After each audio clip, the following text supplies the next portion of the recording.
بہت ہی ایمان افروز واقعہ جس میں ہم سب کے لیے بہت کچھ درس موجود ہے۔ بنو لحیان یہ عرب کا ایک غیر مسلم قبیلہ تھا۔ ایک مرتبہ اس قبیلے کے کچھ لوگ بارگاہ رسالت میں حاضر ہوئے اور محض منافقت کے طور پر کہنے لگے کہ حضور ہم اسلام سیکھنا چاہتے ہیں، آپ سے درخواست ہے کہ کچھ صحابہ کرام علیہ رضوان ہمارے ساتھ بھیج دیجیے۔ نبی پاک علیہ الصلوۃ والسلام نے ان کی درخواست قبول فرمائی۔ 6 7 یا 10 صحابہ کرام کا، مختلف روایتیں ہیں، ایک قافلہ جو ہے ان کے ساتھ روانہ فرما دیا اور حضرت عاصم یا حضرت مرصد رضی اللہ تعالیٰ عنہ کو اس قافلے کا امیر مقرر کیا۔ ان صحابہ کرام نے چونکہ سفر طویل تھا تو اپنے ساتھ کھانے کے لیے مدینہ منورہ کی عجوہ کھجوریں رکھ لی۔ روایات میں ہے کہ پورا راستہ یہ صحابہ کرام کھجوریں کھا کے گزارا کرتے رہے۔ کیسا قافلہ تھا، دین سکھانے جانا ہے، نبی پاک نے روانہ کیا ہے اور کھانے کے لیے صرف کھجوریں۔ صبر کیسا تھا، اللہ کی رضا پر کیسے راضی تھے۔ جب یہ مبارک قافلہ دین متین کی تعلیمات کو پھیلانے کے لیے ایک مقام تھا رجی، اس مقام پر پہنچا تو جو بنو لحیان کے لوگ آئے تھے نا نبی پاک کے پاس، وہ تو منافق تھے، ارادہ کچھ اور تھا، دین سیکھنا نہیں تھا۔ انہوں نے اب غداری کی، پہلے سے ہی لوگ چھپا کے رکھے تھے، 100 200 لوگ جمع تھے، ان سب نے صحابہ کرام کو گھیرا اور ان پر تیروں کی بارش شروع کر دی۔ اب اس حملے میں 7 صحابہ کرام شہید ہو گئے۔ حضرت عاصم رضی اللہ تعالیٰ جو اس پورے قافلے کے امیر تھے وہ بھی شہید ہو گئے۔ 3 صحابہ کرام حضرت خبیب، حضرت زید اور حضرت عبداللہ بن طارق رضی اللہ تعالیٰ عنہ یہ قید ہو گئے۔ 7 شہید ہو گئے اور باقی 3 قید ہو گئے۔ اب ایک اور ایمان افروز واقعہ کیا پیش آیا کہ حضرت عاصم جو اس قافلے کے امیر تھے، انہوں نے گھر سے چلتے ہوئے دعا کی تھی کہ یا اللہ پاک ایسی توفیق عطا کرنا کہ نہ کوئی مشرک کو میں ہاتھ لگاؤں نہ کوئی مشرک مجھے ہاتھ لگا سکے۔ اور جب آپ شہید ہو گئے تو جب معاذ اللہ ان کفار نے پلان کیا کہ آپ کے جسم سے سر کو الگ کر دیں، تو جیسے ہی وہ قریب آئے تو اتنی ساری اچانک بہت ساری شہد کی مکھیاں آئیں اور ان مکھیوں نے آپ کو گھیر لیا اور مشرکین آپ کو ہاتھ لگانے سے دور رہے۔ اے میرے پیارے اسلامی بھائیوں، یہ کیسا قافلہ ہے، یہ کیسے لوگ ہیں کہ راہ خدا میں سفر بھی کر رہے ہیں، اسلام پھیلانے جا رہے ہیں، مگر شہید کر دیا جاتا ہے۔ اب وہ 3 جو بچ گئے ان کو ان کفار نے اہل مکہ کے حوالے کیا۔ اہل مکہ نے بھی کچھ دن قید رکھا اور دردناک انداز سے ان کو بھی شہید کر دیا۔ حضرت خبیب ان میں سے ایک صحابی ہیں، ان کا واقعہ بڑا ہی ایمان افروز ہے۔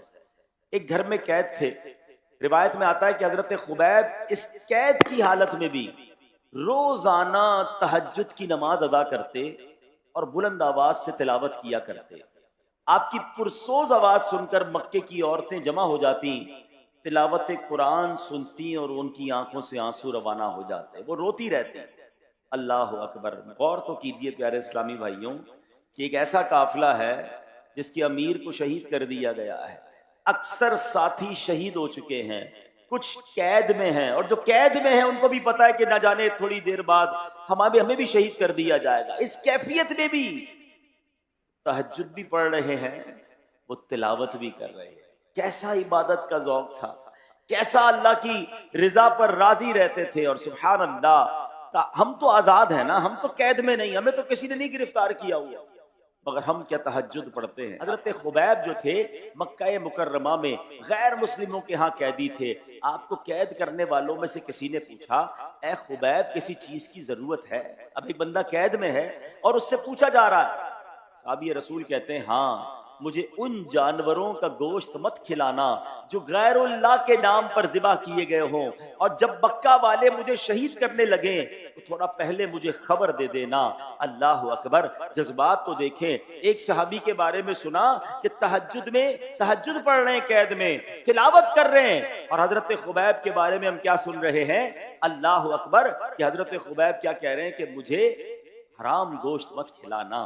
اللہ اکبر، اس کیفیت میں بھی حلال کھانا ہے۔ اب وہاں حلال گوشت کہاں سے ملتا؟ سارے ہی تو مشرکین تھے، اللہ کا نام لینے والا کوئی نہیں تھا۔ مگر دیکھو پھر اللہ ایسے بندوں کا غیب سے کیسے انتظام فرماتا ہے، سبحان اللہ۔ روایتوں میں آتا ہے کہ جناب حضرت حارث جس کے ہاں آپ قید تھے نا، ان کی بیٹی کا کہنا ہے، حارث ایک بندہ تھا جس کے ہاں آپ قید تھے، اس کی بیٹی کا کہنا ہے میں نے خبیب سے بہتر قیدی نہیں دیکھا۔ ایک دن میں نے دروازے سے جھانک کر دیکھا، آپ کے ہاتھ میں انسانی سر جتنا انگوروں کا گچھا تھا، آپ انگور کھا رہے تھے۔ حالانکہ ان دنوں مکہ مکرمہ میں انگور پائے نہیں جاتے تھے، یعنی موسم نہیں تھا۔ اللہ غیب کے خزانوں سے ان کے رزق کا انتظام فرماتا ہے، جو حلال روزی کی طلب میں رہتے ہیں، جو اللہ کی رضا والے کام کرتے ہیں۔ یہاں ایک اور بات سیکھنے کو مل رہی ہے، قید میں ہو کر بھی حلال کھانا ہے، یہاں آزاد ہو کر بھی لوگ حرام کھا رہے ہیں۔ حضرت خبیب قید میں ہیں اور کہتے ہیں مجھے حرام گوشت نہ کھلانا، اور پھر اللہ نے غیب سے آپ کی روزی کا انتظام کیا۔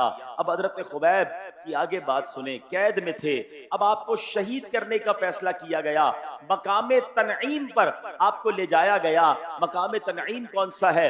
جو مکہ پاک گئے ہیں انہیں معلوم ہے، مسجد عائشہ جس کو مسجد عمرہ بھی کہا جاتا ہے، یہ مقام تنعیم ہے، یہیں کہیں آپ کو لے جایا گیا۔ اب چونکہ مکے میں آپ کچھ عرصے رہے تھے تو مکے کے لوگ آپ کے اخلاق سے بڑے متاثر ہو گئے، تو بہت سارے لوگ، عورتیں، بچے سب جمع ہو گئے۔